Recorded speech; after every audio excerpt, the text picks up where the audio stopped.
Hello and welcome to Dateline London. I'm Carrie Gracie. This week, Hong Kong in tears, Gulf tankers in flames, and Britain's Marmite man in pole position to become the next Prime Minister.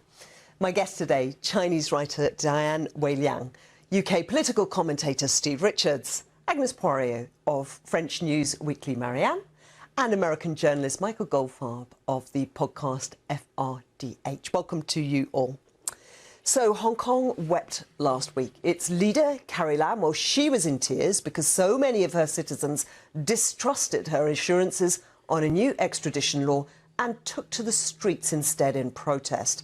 The protesters wept because they'd been tear-gassed by police, but their determination paid off. This weekend, the government suspended its plans for the extradition bill and said it would listen. So what next for the unique and fragile ecosystem that is Hong Kong? Diane, let's just come to you first and ask what happened here, because this looks like a dramatic U-turn from a government which, even as late as Wednesday, was signalling defiance and sending out police with rubber bullets and threats. It is, in some ways, a surprising move if we look at the 2014 Yellow Umbrella movement and the standoff month and the Hong Kong government in the end won, if you could prefer that term. And just most recently was the 30th anniversary of Tiananmen democracy movement, and we know how that ended. So in a way, that was Beijing rather than Hong Kong, which of course is supposed to have autonomy under the one country, two systems. However, that autonomy, as we have been watching, has been eroded over time. So this is one country, two system. It's not absolute terms. So in a way, it was slightly surprising that Carrie Lam stepped down and postponed this vote.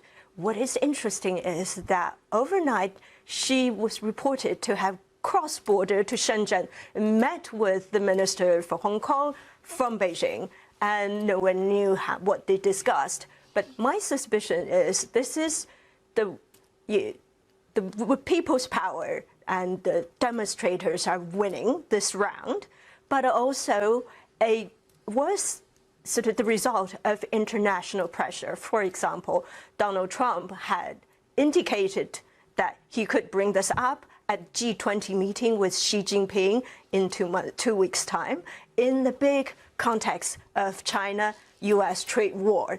And US Congress had also passed a bill to assess annually Hong Kong's special trade status with the US. And so lots of different active group. We'll come back to it. We'll come back to the international dimension in a moment, but just to look at the action on the streets of Hong Kong, I suppose what was really noticeable on this occasion was the support that the protesters had, both from elements in the business community, the legal community. It wasn't just young students, was it? That was important for any scholars of Chinese history. And China has had a long history of student-led movement that ended up in failure. And in 30 years ago, when the students went to Tiananmen Square, the big learning was we must do something that was different than the May 4th movement in 1919, which was to involve the whole of community, the workers, the civil servants, because student-only protests had never succeeded in China. I think this is one of the examples that showed in Hong Kong with broader support, and the voices of young people just became stronger.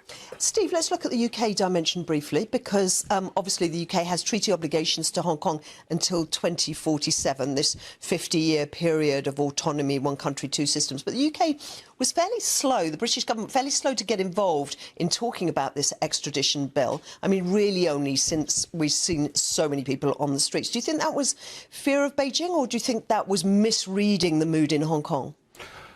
Both of those, but also there's basically a vacuum in Britain at the moment. I mean, the ministers aren't behaving normally. So, for example, the Foreign Secretary is involved in a leadership contest. And I don't think ministerial minds are focused very much on anything else. We're going on to Iran in a moment. And I think the same to some extent applies there.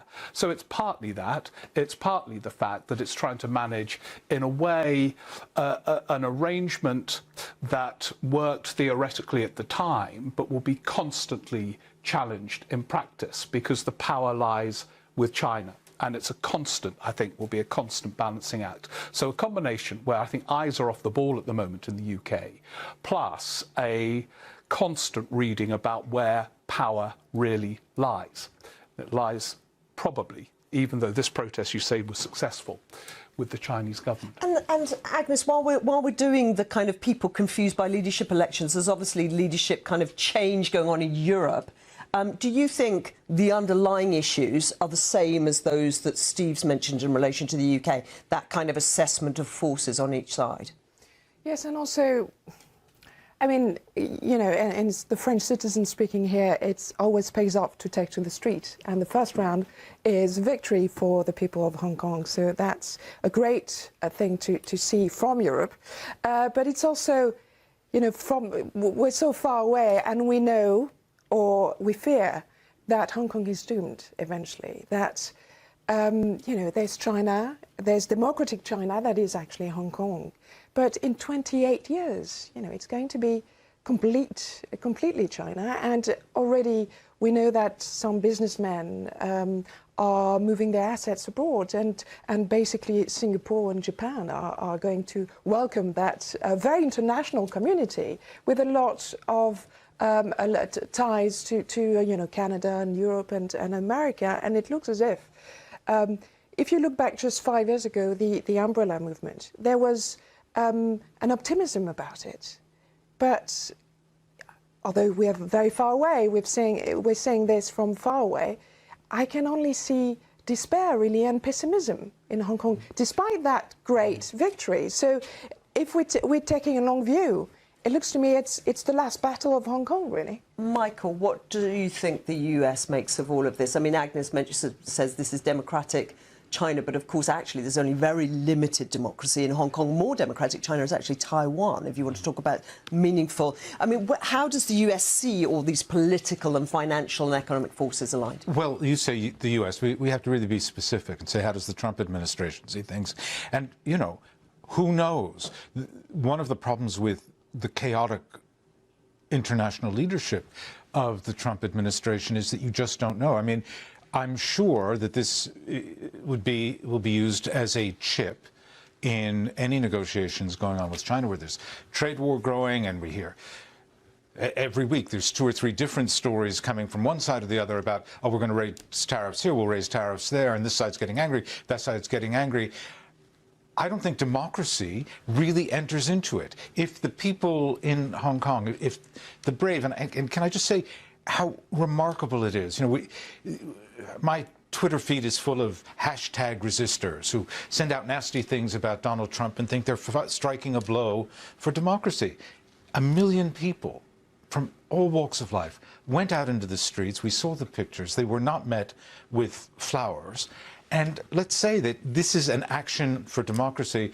I think that in the Trump administration, it becomes, oh, well, this is a chip to play. This is another sporting metaphor. I mean, Hong Kong doesn't want to be the football being kicked between the People's Republic of China and the United States. And I do fear that, because I haven't read anything about this from American Congress people or anything, that this is an action of democracy. It's something else, if they're paying attention at all. I mean, I should probably just say on the numbers, just to qualify that a little bit, that is obviously the numbers that the protesters said they had on the street and the police said they had far fewer. But we saw the pictures. We saw the pictures. Diane, I want to take us now to Beijing and its strategic objectives and how it sees its strategic direction in Hong Kong, because this must be a very difficult moment for a Chinese Communist Party which likes to see itself as unassailable, invincible, and likes to look like that on the street. Which they believe they are, and still. And what it is they see this as a setback, but also in the short term is strategic, because they have the Donald Trump meeting, the G20, they have the trade war, they have bigger fish to fry.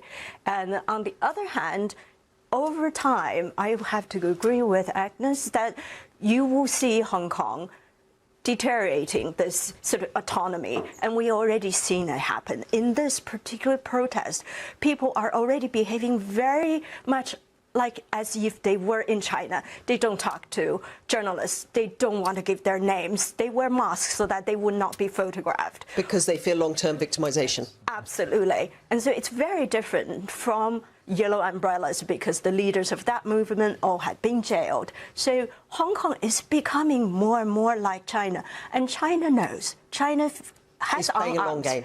Absolutely. OK, we're going to have to leave that issue there because we've got to talk about Iran now. As on May the 12th, so on June the 13th, except bigger, attacks on 2 tankers in shipping's most sensitive choke point. Now, this time with fires that forced the crews of both ships to evacuate. The US said Iran was responsible. On Friday, it released grainy video to back up that charge. Iran hotly denies it. An aircraft carrier strike force is close by. Michael, how do you read this situation? Well, I mean, I think this is just probably an escalation of 2 long-term antagonists who, at the moment, my guess is, because in Washington we know that the "we want a war with Iran" faction is actually in the White House now. John Bolton, Mike Pompeo, who probably doesn't know much about it, but is following John Bolton, the Secretary of State and the National Security Advisor. So they're pushing for aggressive action. And do you think they really want a war, or is it I think that this is what we're... I don't think they really want a war. I think they'd love to have regime change if they could. They can't. And then, you know, in Iran, you have the Revolutionary Guards, and they have factions within. We don't get to know much about it because it's not possible to operate as journalists in Iran and really explain what's going on. So you might just have 2 hardline factions bumping up against each other. But the war question is really what's important here, because a lot of people get upset, oh, we're going to have war. I just remind people that, you know, Iran kidnapped 52 American diplomats and kept them hostage for a year. That's a casus belli. We didn't go to war. They blew up 250-plus Marines in Beirut. That's a casus belli. They didn't go to war. And on over the last 40 years. I think that where we are now is just a lot of tension, and it may well increase incrementally. But, you know, we never think about the other player here, which is Russia. Iran and Russia are involved in Syria and intimately connected.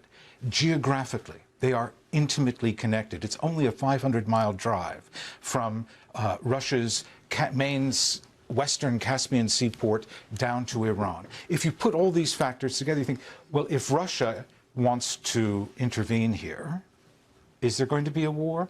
No, but there will be tension, and I think that's where we are. So that's the great game that you've set out, and obviously there's, on the other side, Saudi Arabia, the UAE, and various other regional rivals.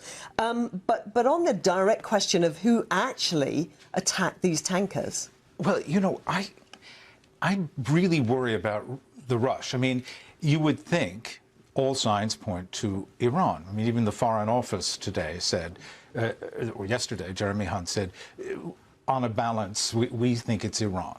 But Steve just eloquently and briefly pointed out that nobody's really paying much attention at that level in the British government, so they may just be echoing America. You have to say, who benefits from doing this? And you think, well, they didn't sink anything. They made a point.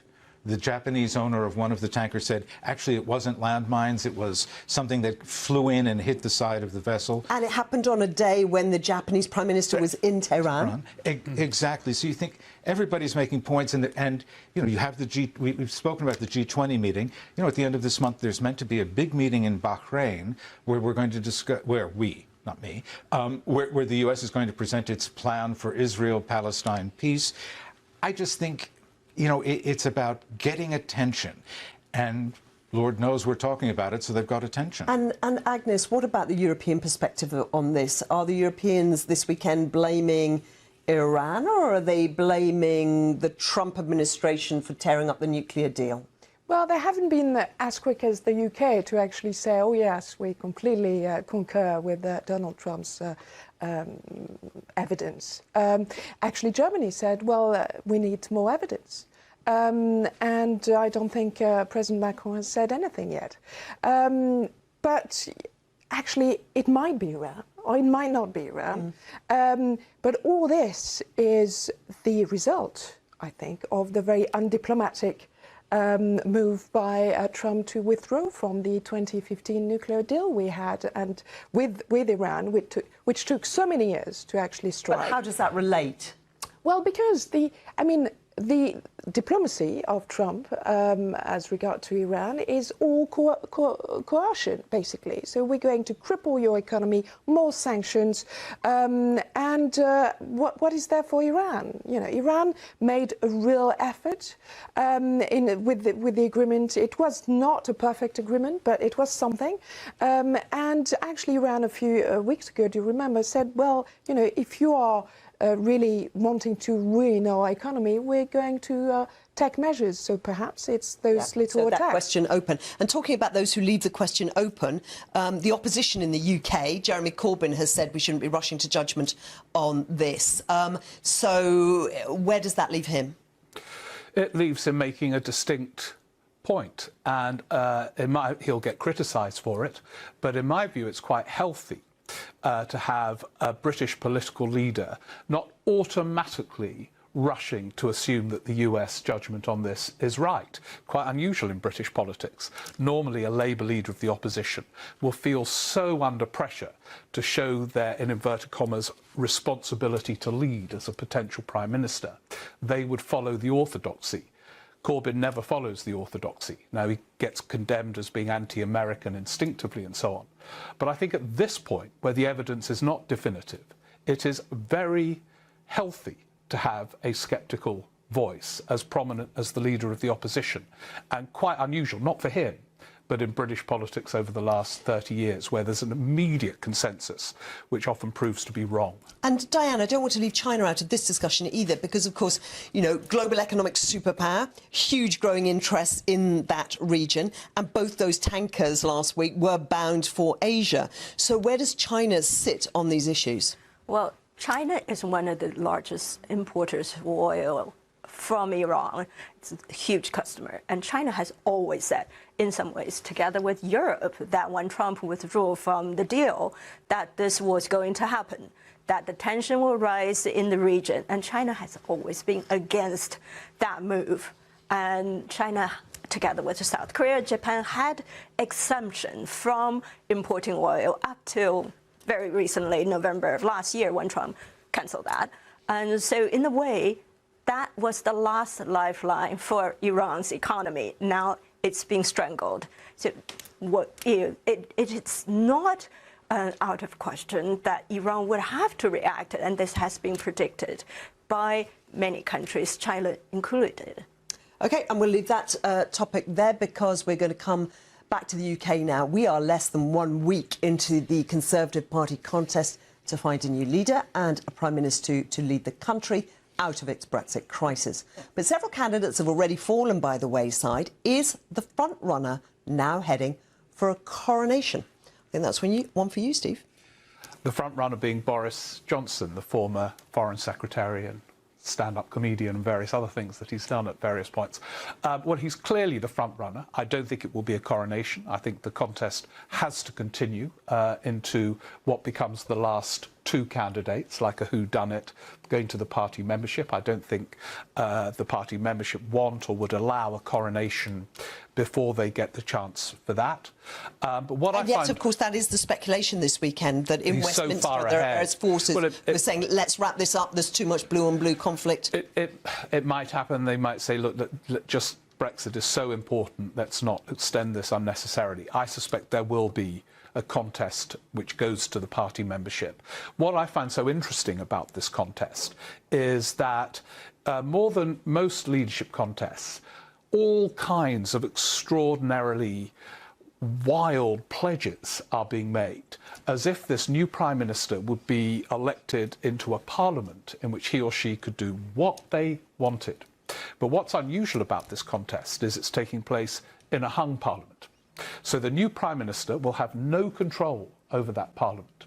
Leading in a hung parliament demands almost impossible skills of patience, of cunning, of charm, of mastery of detail, of accepting defeats and carrying on. every Prime Minister who's experienced it go through forms of political hell. And it seems to me neither the membership nor the candidates are addressing that context. They're all saying, oh, we'll be out of the EU by the end of October, or, you know, tax cuts here, tax cuts there. It won't get through a hung parliament. And the skills of a potential leader in that situation have not been tested or even raised as an issue so far in what's been a kind of fantastical contest, in the sense that plenty of fantasies are out there. Michael, what's your take? Well, it's interesting. Steve talks about this, and I think we all, you know, the joke about the unicorns in the Brexit deal have now extended to the entirety of the leadership contest.